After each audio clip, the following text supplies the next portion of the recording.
Hey folks, Pat here from DNS. This Madison area fishing report is current as of January 27th.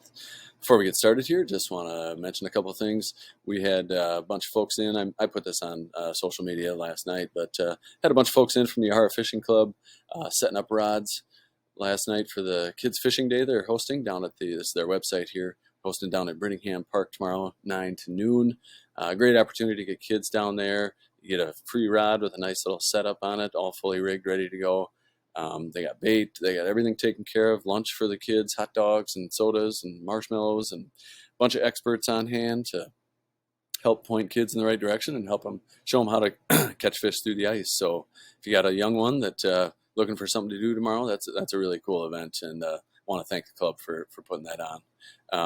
Other news, we got the door outside of the shop here full of posters, different fisheries going on around the area. We got the King of Lakes fishery over to Lake Wabisa. Well, I think it's actually Monona, Kegonsa, and Wabisa, but it's headquartered out of Christie's, so we'll call it Wabisa. But that's a fun event. There's also across the lake, the Ice Junkies Outdoors Meet and Greet is happening at the Green Lantern in McFarland. And then there's one more. The Hardwater Freaks event is up in Nakusa, and that's I imagine Peatwell there. So fisheries are a fun time to be out there in the ice fishing community. You usually got some raffles, some prizes you can win, beer tent, maybe euchre tournament or something going on at some of these things. So it's fun to just get out and meet other ice anglers, and great way to spend a Saturday. So if anybody has any fisheries that they want to promote, feel free to drop a poster off here at the shop. Speaking of the shop, we sell a lot of big bait here at the shop, a lot of different sizes. We got jumbo shiners that are great for pike, but walleyes are also smack 'em. I had Taylor Haberman, I believe was his name, sent me this pic of a 15-inch walleye that smacked a jumbo shiner about half its size. So I guess I thought that was pretty funny, and just goes to show these big baits, can attract all sizes of fish, and the walleyes will smack them too. I guess getting on to the report, just want to have my little disclaimer here that this report is for current conditions. As of today's date, recent temperature fluctuations can cause ice conditions to vary, so please be careful no matter where you fish, especially around shorelines, storm sewer outlets, and areas near current. For up-to-date ice conditions, feel free to call the shop here at 241-4225, and we can let you know what we're hearing around town. Otherwise, the weather this week's been good. It was nice and cool. Didn't lose any ice.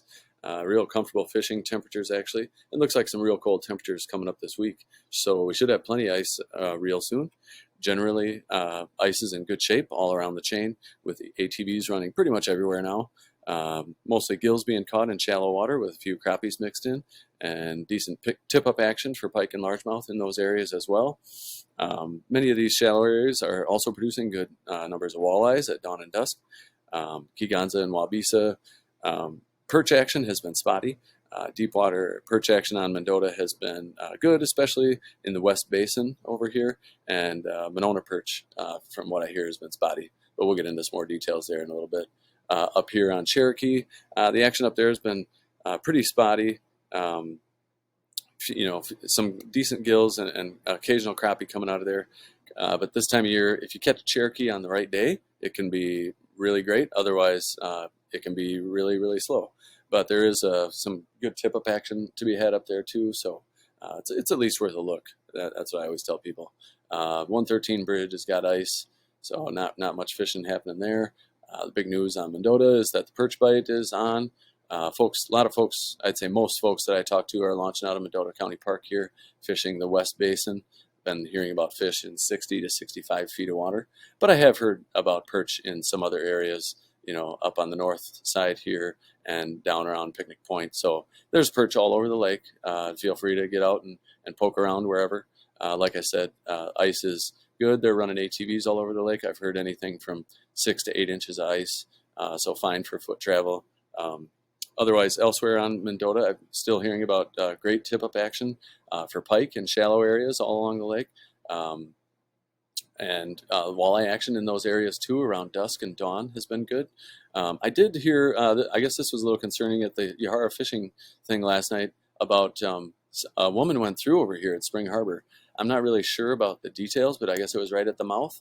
And I'm not sure, what the circumstances around that were. I guess she was walking a dog, and she lives right in that area. But yeah, so anyway, I'll have more on that to follow. But you're going to want to be careful in areas, like Spring Harbor and Marshall Park over here. Any areas where there's like a little lagoon and some current that comes out could make ice thin, and can catch you off guard, I guess.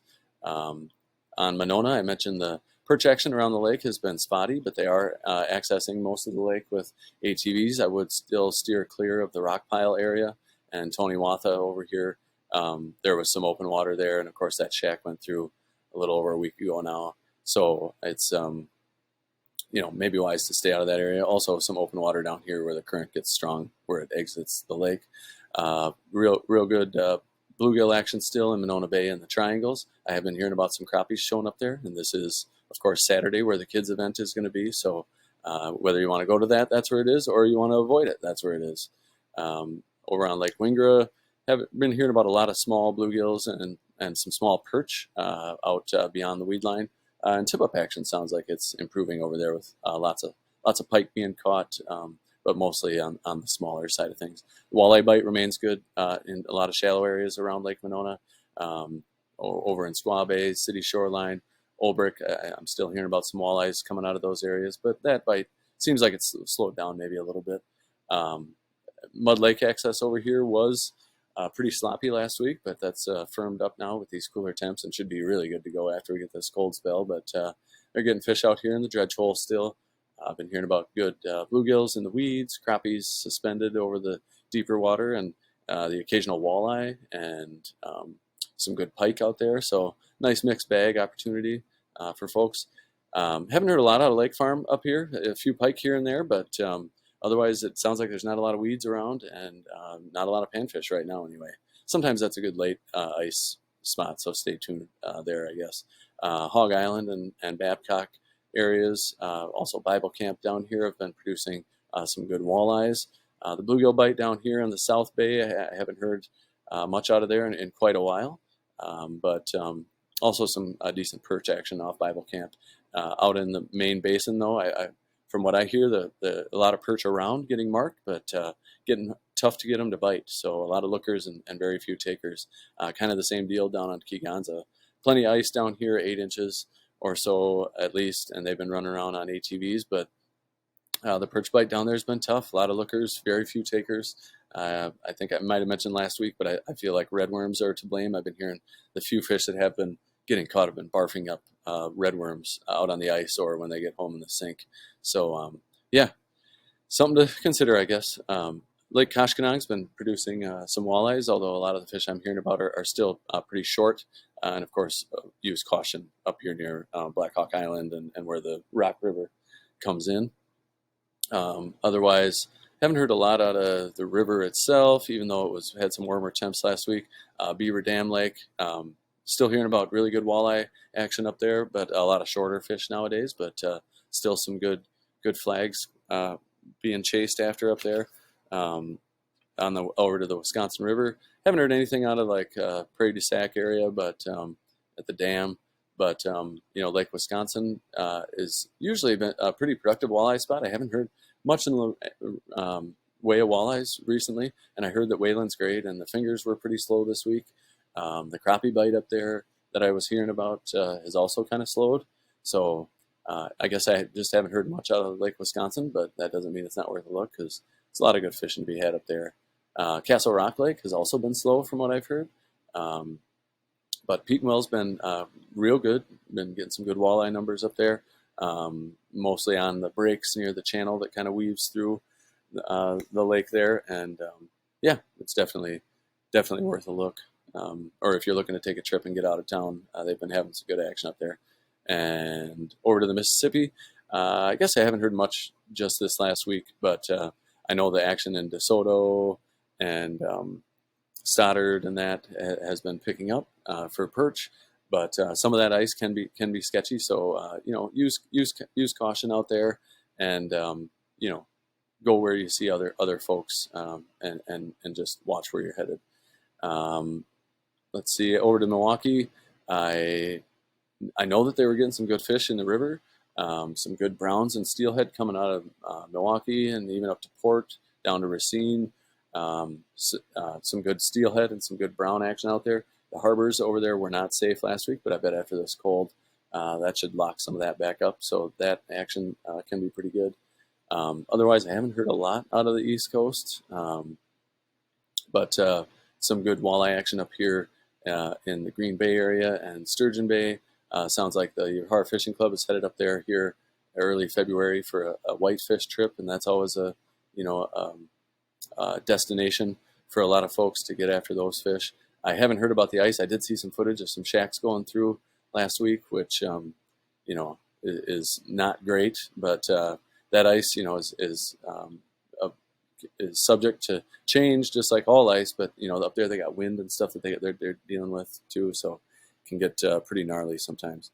Um, Otherwise, inland trout continues. The action continues to be good. I heard had a guy in here yesterday was telling me about he ran into a good hatch, a tiny caddis, and did really well on dries, which is a nice treat in the winter because usually it's a deep water pools running stuff through slow. Um, Little nymphs, dark colored nymphs seem to work well this time of year. Beadheads to get them down there, or a woolly bugger with like a beadhead trailer is a good idea. Or if you're using spinning gear, I'd avoid anything that's moving too fast. I'd try like a tube jig. Those tiny crappie tubes work really well for trout. But of course, this time of the year, it's all catch and release and no live bait. So, but yeah, trout fishing is a great way to get out and stretch the legs a little bit.